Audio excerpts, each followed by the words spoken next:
So we're here in the tribes of Banwa, Palawan. Hello! Hello po! Magandang hapon, mabuhay! Nice. Nice. Together with yung aking mga kasamang fellow entrants as becoming tour guide. Yan. Dito po kami. Sir Jeff.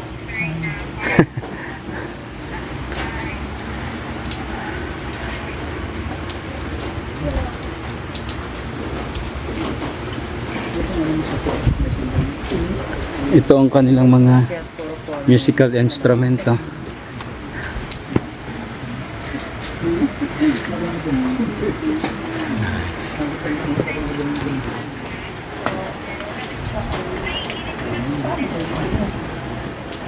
Sir, Palaw'an or Batak or ano? Palaw'an. Palaw'an. Palaw'an tribe. These are the Palaw'an tribes. Hello, good afternoon. Have a seat. Saan na kayo iba?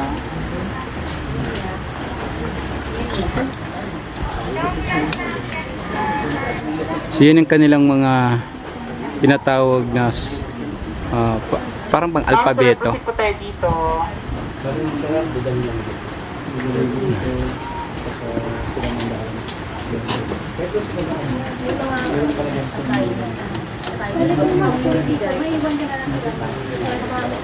Ayan, so good afternoon and welcome here at the second part of your tour, the tribal village. So we will have a 10 to 15 minutes cultural sharing since I will be your interpreter since they have their own dialect which is Palaw'an.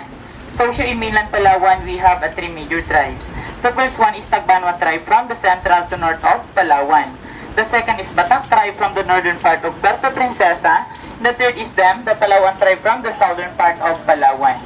If you are familiar with Tabunman, they are possible descendants. Since 1976, this village became their temporary home or shelters away from the mountain. They stay here for a couple of days, weeks or a month, then after that, they will go back to the mountain 200 kilometers away from here. And back in the mountain, another set of family will go down here and bring their product at a souvenir shop, and while waiting, they share the rich culture and tradition. Call that one, then pass it to your seatmate and at the back. So that is one of the very important traditional product, which is the stuff for a reason, that came from in a huge tree that called Almasica tree. So at first, that is a sticky liquid, then turned into a sulit after a few weeks or a month, and that is the right time to harvest. Ito yung pinapaano that is nila. the main ingredients of making fiberglass, nail polish, varnish, paints, and other related products. That is also flammable. Yan yung pang siga. And this is Baki, their native backpack which made of rattan. They use it to carry batik, they put their product here inside, and if this bucket is full, they tie it up here. So if their product is heavy, aside from shoulder strap, it has a head support to carry even more weight of their product. In that bucket can carry at least 50 kg of their batik product, and that in the wall is one of the example. So they are also a music lover. So this is Imbal, their native drum made out of Hollywood with animal skin on top. So this is a cow skin or balat ng baka. And this bigger one is Agong and the smaller one is Sanang. In the mountain, they believe when they hear the gong echoes, they can communicate with the spirit of their ancestors. So now they play the three instruments and the set called basal.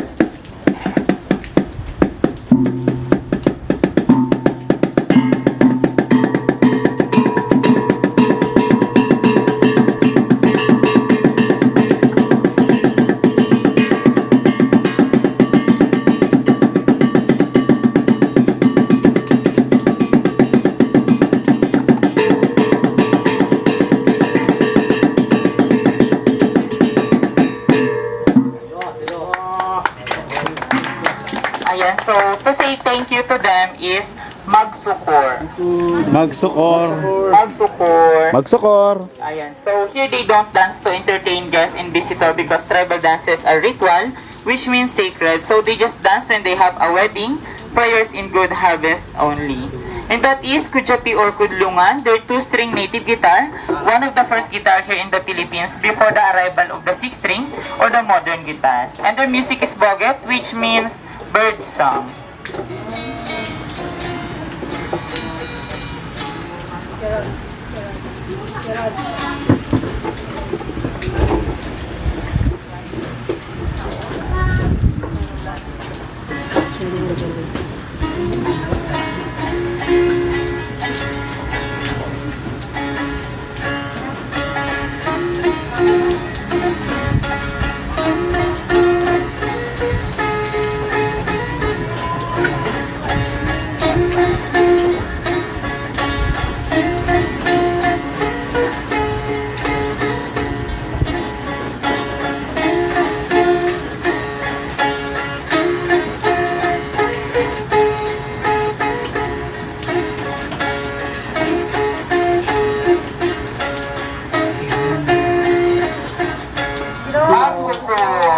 Magsukor.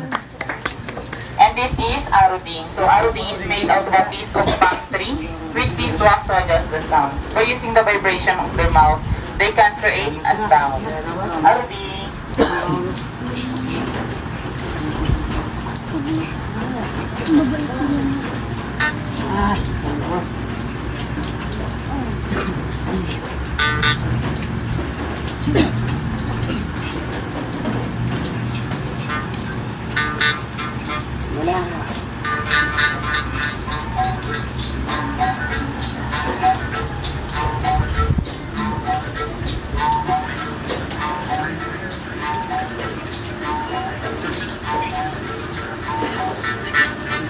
Magsukor. Magsukor.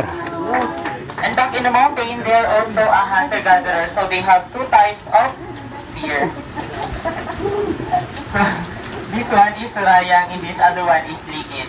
Ligid looks like a simple spear, but it is 100 years old, 100 generation to generation. And this surayang looks like a harpoon, but it is not for fishing. So they just simply throw it in a distance, and if they hit the target, the metal will separate because of the two holes. The purpose of the handle is to start hanging on the trees or bushes, and the target will no longer run. Basically, the purpose of this surayang is for trapping, and that ligid is for follow-up field. And then the mountain, whenever they hunt a bird and squirrels, they use something to imitate their sounds using a piece of bamboo that called tangkyo.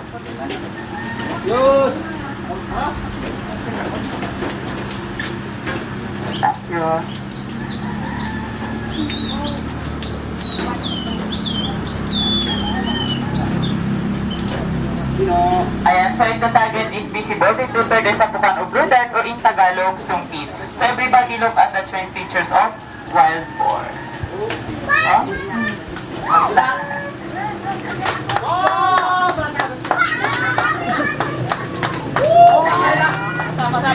Oh?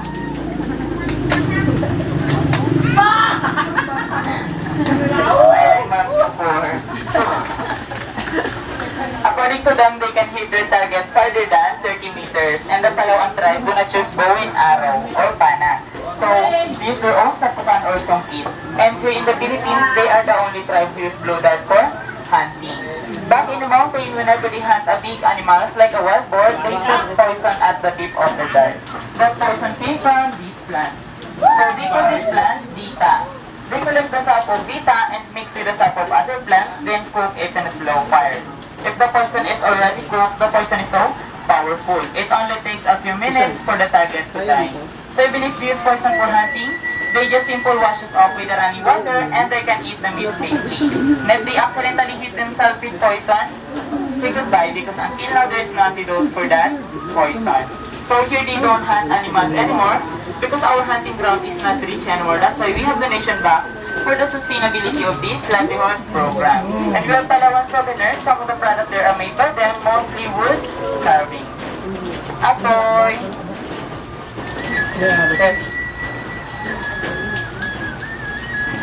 Ayan, so now he'll show you on how to make fire up in the mountain using the three materials. A piece of metal, flintstone, and their native cotton. And that process is called santikan, which means strike.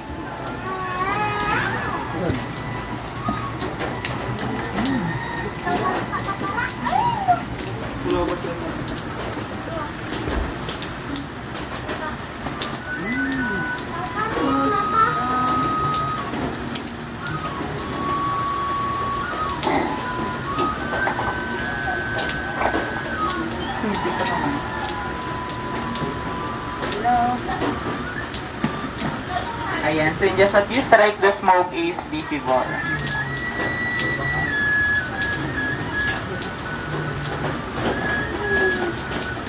So in the mountain, they don't have market. That's why they don't choose matches or lighter to make fire. So instead, use their own santikan process, and that is a part of their survival.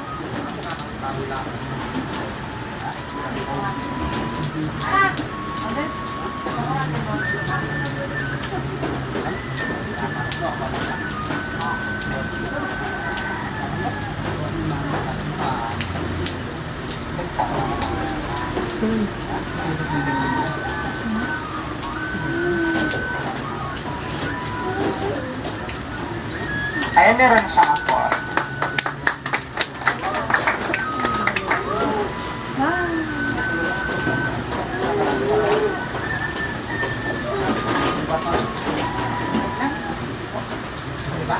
Ayan, so this is the salong or sahing. Their native culture, they live up in the mountains. So inside is a pure sap. Rockweed lives in one pot of these, can last up to 3 to 5 nights depending on use. And the smoke of these can cure illnesses like stomach aches and headaches. It can also drive away a bad luck and bad spirits. So tatawag ito po yung smoke sa inyo.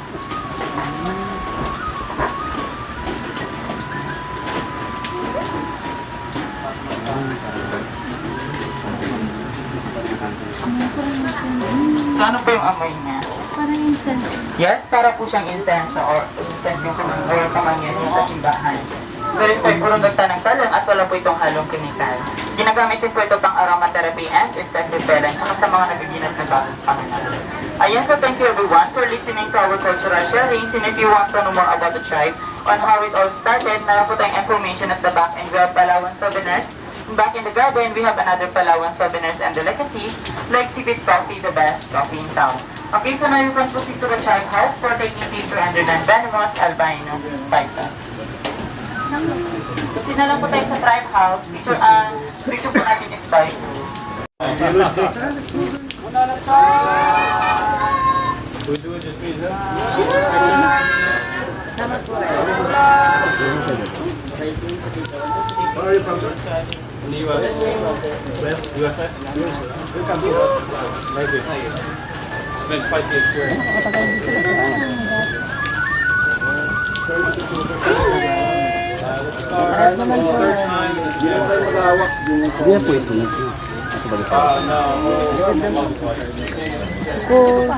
Hindi to pwesto, no? So, ano? Parang mga ikaw sa manangalog. Grabe naman to. Ang ahas na yun.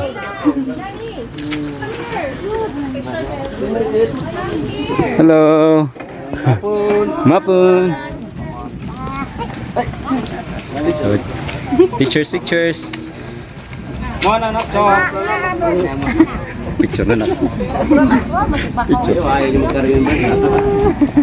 Yari mo brasis ba? Naka-video lang po. Okay lang. Yes, okay. Nanapsop!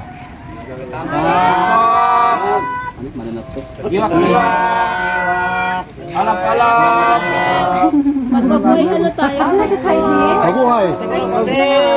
Mabuhay! Tatingin po dito lahat. Thank you so much! Okay, thank you very much.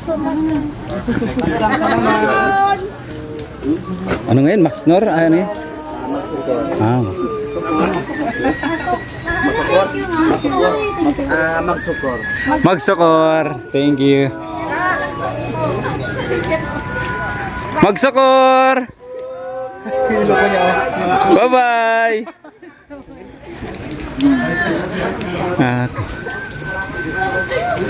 Magsukor! So ito yung mga other stories nila. So yan. So ang dami ng mga bumisita dito sa mga souvenirs. And then this is the story. Yan. Wow. Alam nyo, napakaganda rin talaga na ma-experience nyo yung mga culture activities, at the same time experience nyo po yung mga tulad na ganitong activities, kasi alam mo hindi lang mga destinations na magaganda ang meron sa Palawan, kundi yung kultura at yung ganitong tulad na experience namin sa mga tribals. So it's really help and very a lot of information talaga ng pagiging isang Pilipino. So ito po ang kanilang side. Ay, si Catriona nandiyan, oh.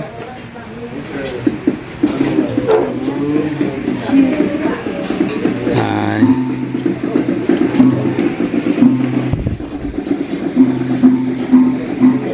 So ito, mga gawa nila to. Nice.